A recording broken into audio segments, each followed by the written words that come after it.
Hey guys, it's SpongeBeat here, and today we're going to talk about my top 5 episodes of Season 1 of SpongeBob. In my previous video, I talked about what made Season 1 of SpongeBob so special to me, and if you haven't checked that out, go ahead, and it's in my channel box, but that's what I talked about in the first season on debugging why I love it so much and what made it so great. And so now I'm going to talk about my top 5 episodes of Season 1 and may make a part 2 of my top 5 for Season 2, because I think Season 2 is my favorite season of SpongeBob in my opinion. But yeah, now it's not going to be essentially a top 5 as in ranking, which one's like worst to best, but it's just a list of like my top 5 episodes just in general, so nothing like that. Yeah, let me know what you think of my list of episodes and what your opinions of them, and let me know what's your favorite episodes too. And yeah, now the first one on my list is SB129. In this episode, Squidward runs away from SpongeBob and Patrick from hanging out with them, but Squidward actually hides in the Krusty Krab in the freezer. However, he accidentally locks himself in the freezer and gets stuck there for over hundreds of years into the far future. Squidward is then introduced to the new SpongeBobs of the future, 256 of them, I guess. And then they introduced the two Patricks of the two heads and the one body. And Squidward, in a panic, wants to return back home, and so in which Squidward gets to a time machine. And through that time machine, it's not anything specific, it's just says go to the past, so that's what he does. And Squidward ends up in the prehistoric time of SpongeBob and Patrick, which is a bit of a coincidence. And while in the prehistoric past, Squidward tried to, civilize the prehistoric SpongeBob and Patrick, and ends up teaching them about jellyfishing, which causes an after effect to the present. And so, after being irritated with Squidward's clarinet, the two cavemen chase Squidward. Squidward goes into the time machine in a panic and rushes and breaks the time machine and ends up in this wide, empty void where time and nothing else exists in that frame. And since there is no SpongeBob, Squidward finally gets the chance to relax, but it gets too quiet and it gets too lonely. Squidward begins to panic again, and he wants to go back to the time machine. He starts stomping, and then he crashes back into the time machine, I guess. And he basically begs to come back and even see SpongeBob, in which he returns. Squidward returns back to the present, and is like, well, who the hell created jellyfishing? SpongeBob Patrick's like, you did. Which is like one of the most confusing parts of that episode, because like, how would they know? I don't think the prehistoric people would even remember Squidward, I'll be honest, which is a bit odd but funny. But yeah, that's the synopsis of the SB129. What I like about this episode is just the premise of time traveling and how the consequences of Squidward not being like a friendly neighbor, just like it causes him to travel through time, get stuck, being frozen, and then have to deal with the future and like past iterations of SpongeBob. And it's just really have really good jokes and gags, like future, and the whole caveman SpongeBob meme, like ooh, that one. That's it was really funny, and the interactions are like the best from Squidward, because how sarcastic and sassy he is as a character, and it just really amplifies the whole episode. It just surrounds with him, and having that existential crisis too of like being alone, and it's just scary. Like towards the end of the episode when you go back to the void, and it's just a very weird and complex joke. I'm pretty sure most kids won't even understand. Even I didn't even understand until I was older. I want to say older. And this whole episode is just caused by SpongeBob and Patrick just wanted to go jellyfishing with Squidward, but Squidward doesn't want to accept. And so it's like one of those episodes where Squidward shouldn't act like a like a snob or like an a-hole or whatever, even though he's just asking them, even though they invite get invited to his house. That's a really funny guy too. But yeah, really fun episode, really funny one as well. And it's just, really plays the idea with Squidward, and is like, no matter where he would go, SpongeBob and Patrick would just be around. So like, yeah. And number 4 on my list is pizza delivery. And pizza delivery, starts off with Squidward and SpongeBob closing up for the Krusty Krab. However, one customer orders a pizza in which Mr. Krabs assigns Squidward and SpongeBob to deliver the pizza on their own.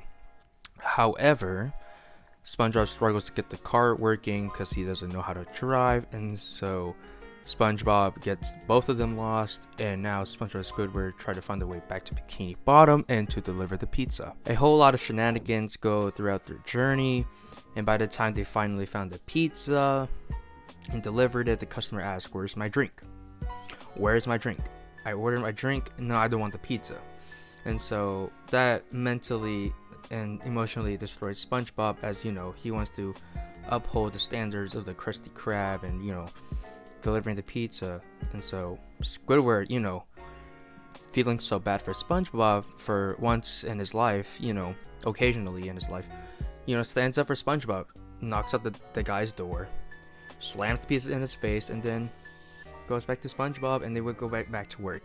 And so yeah, that's the whole plot of the pizza delivery. And what I love about this episode is how simple the premise is, and how the writers were able to wove the relationship and the interactions with SpongeBob and Squidward.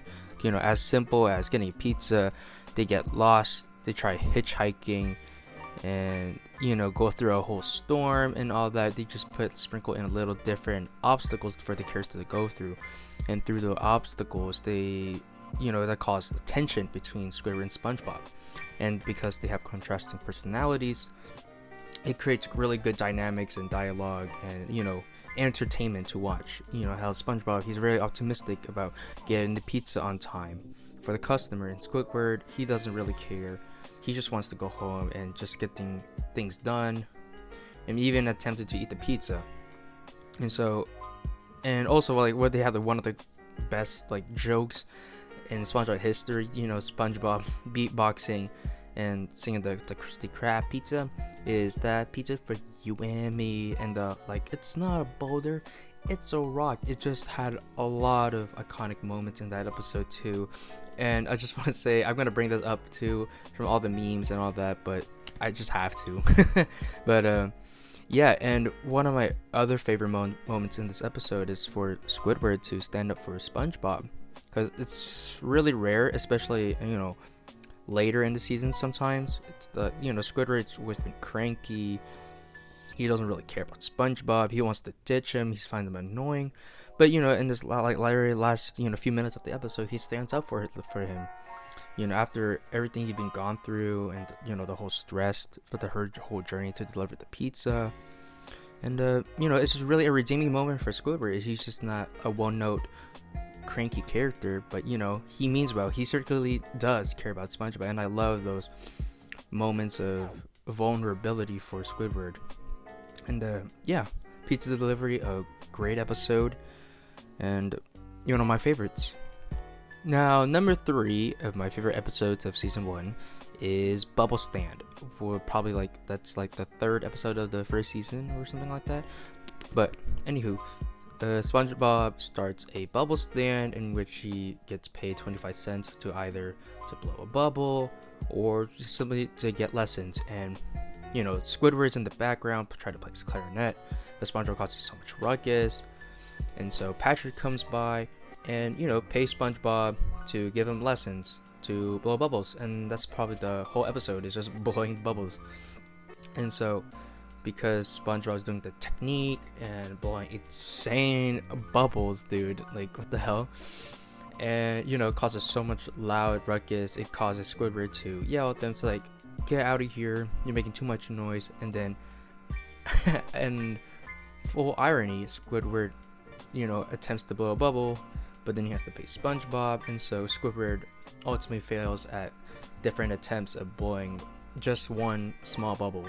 And out of his frustration, Squidward blows the ultimate biggest bubble out of everything SpongeBob has ever made, comes back to his house. However, the bubble comes to his house and then sucks it up, and then the bubble pops and causes his house to go down. And SpongeBob and Patrick just dips, and which is like one of the funnier, ironic endings of this episode for Squidward. And what made this one so special is because I just like how I love the premise of SpongeBob teaching Patrick and Squidward how to blow bubbles, and the whole technique part and everything, and the irony of Squidward not wanting to blow bubbles, but he eventually tries to, and failing him multiple times until he blew that big bubble. And I think that's one of the best parts of what SpongeBob does well is use of irony, because you expect Squidward not to be into it, but he secretly does, and that's like one of the greater aspects SpongeBob uses really well. And my second favorite episode from season 1 of SpongeBob is Opposite Day. And Opposite Day is very similar to Bubble Stand, just like more Squidward being way more frustrated.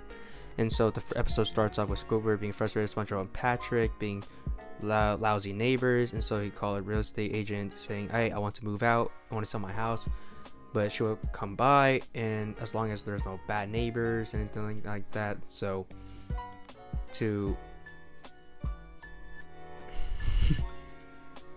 in order to sell the house and get a good impression of the real estate agent, Squidward tells SpongeBob to do the opposite thing, the things you would do normally. And so SpongeBob takes that quite literally and start doing things the opposite. And when Patrick comes by, they do the opposite things together, and which they show a collage of different opposite things they try doing together. It's very funny. And eventually SpongeBob does the really opposite thing ever, was to be Squidward. As you know, SpongeBob and Squidward are the polar opposite. While Squidward rebuilds SpongeBob's house, the real estate agent interacts with SpongeBob pretending to be Squidward, giving like a horrible impression about the house of himself pretending to be Squidward, and that whole interaction is really funny. And when Squidward comes in, she thinks it's a whole prank or whatever, and she then leaves. And Squidward is getting so frustrated, then he started to go and chase after SpongeBob and Patrick with the bulldozer, and that's the end of the episode. As ironic as it is, this is also one of those episodes where Squidward acts really mean, and that whole thing falls back onto him because he's such a, self-absorbent and mean neighbor to SpongeBob. So everything goes back to him for SpongeBob to take things quite literally, and then it turning on his face, and everybody else turning to Squidward. And I love how that whole gag, it's like doing the opposite, stop breathing and switching colors and all that stuff, whatever it takes to be the opposite, and it's just like a really funny episode to me, and I think that's just the fun of it. And the whole interaction with Squidward and the other characters just really solidify like one of my personal favorites of season 1. And my last favorite episode I will bring up in season 1 is Rock Bottom. Now, Rock Bottom is a cult classic in my opinion, and many others' favorite episodes. And it's just about SpongeBob and Patrick leaving Glove World, but they end up at the wrong bus stop. However, when SpongeBob tries to get information about the next bus, Patrick leaves without him, and so the whole episode revolves SpongeBob waiting for the bus. And I think that's one of the main reasons, again, SpongeBob makes it so great, is because how simple the premise is, but they throw in little gags and little situations, SpongeBob waiting for the bus in different scenarios, where he's like pretending to be a bench, or he's trying to grab a chocolate bar from the vending machine, but the bus keeps leaving. And it's just very funny and a really good use of irony, because you wait for the bus, oh yeah, it'll probably come, but since SpongeBob keeps leaving and we're doing something else you're trying to, it just makes it way more enjoyable to watch. And so one of the strangers brings back SpongeBob's balloon, help him get back to the surface level where he's originally from, and he comes back. And that's Rock Bottom for you. And yeah, that's my top 5 episodes of season 1 of SpongeBob. Again, let me know what are your top 5 episodes of SpongeBob or one of the episodes listed here. And yeah, I'll see you next time. And probably my next video will be about my top 5 episodes of season 2. And yeah, I'll see you around.